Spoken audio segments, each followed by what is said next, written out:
Bienvenue dans le podcast Un pas à la fois. Nous en sommes à la semaine 18 qui aura pour thème la langue. Le verset de référence est Proverbe 18, verset 21. La mort et la vie sont au pouvoir de la langue.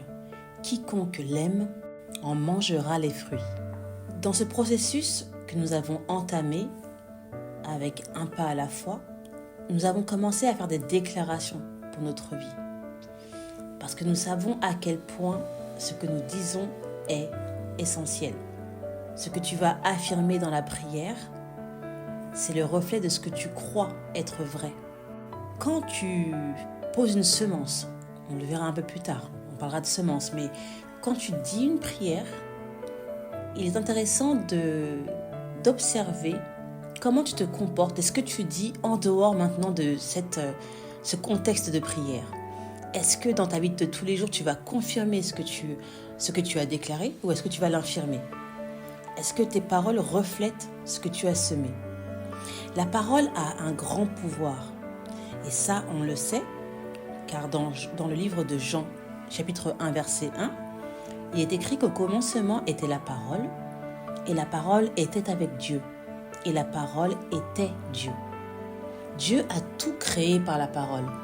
Il est dit, je paraphrase, que rien n'a été fait sans elle. C'est pour dire à quel point notre parole a un pouvoir de création. Il y a un autre verset, là, je n'ai pas la référence, mais qui dit « Lorsqu'il dit, la chose arrive ». Dieu l'Éternel a ordonné aux choses d'exister. Ta parole va vraiment être d'une importance capitale. Je prends l'exemple de 2 plantes. Tu peux essayer toi aussi.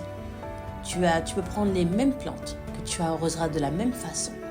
Mais si tu dis des choses méchantes, des paroles de condamnation sur une plante et que tu dis des paroles valorisantes, des paroles d'amour à l'autre plante, l'une finira par mourir.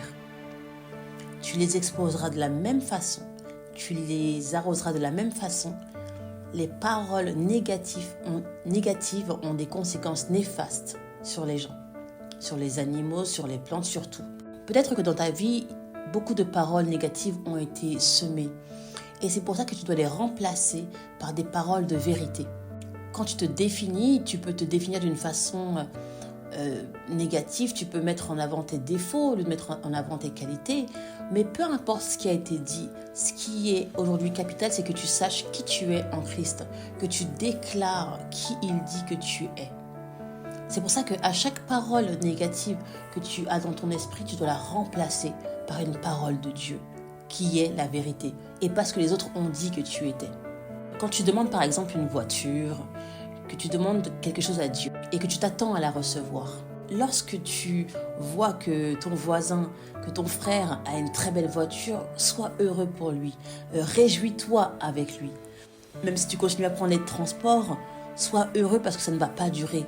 Ta voiture est en train d'arriver. Saisis-la par la foi et déclare-le pour te rappeler de cette promesse que Dieu pourvoit à tous tes besoins. Et cela va de même pour tous les aspects de ta vie. Parce que quand il est dit que tu en mangeras les fruits, c'est-à-dire que quand tu sèmes la vie, quand tu sèmes des choses positives dans ta vie, dans celle de tes enfants, dans ton travail, dans tes relations, sur ton conjoint et sur toi-même, tu verras qu'il y aura un impact. Semer la mort, c'est la critique.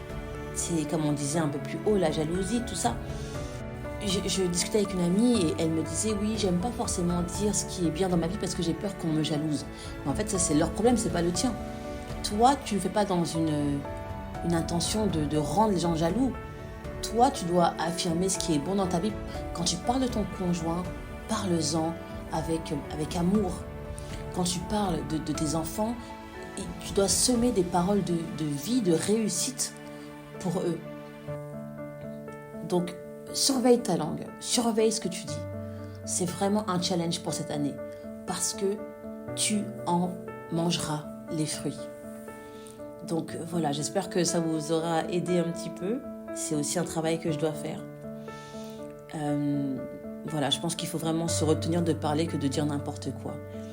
Et je me rends compte aussi que c'est beaucoup dans les blagues qu'on va dire. Parfois, on dit des choses pour rire, mais bon, c'est du sérieux, quoi. Ça reste la parole. Donc même quand on dit mort de rire, ah, tu m'as tué et tout, bah non, faut essayer de remplacer ça par d'autres phrases, quoi. Des phrases qui ont de la bonne répartie, mais où tu proclames la vie. Voilà. Et bien je te dis à la semaine prochaine. Sois béni.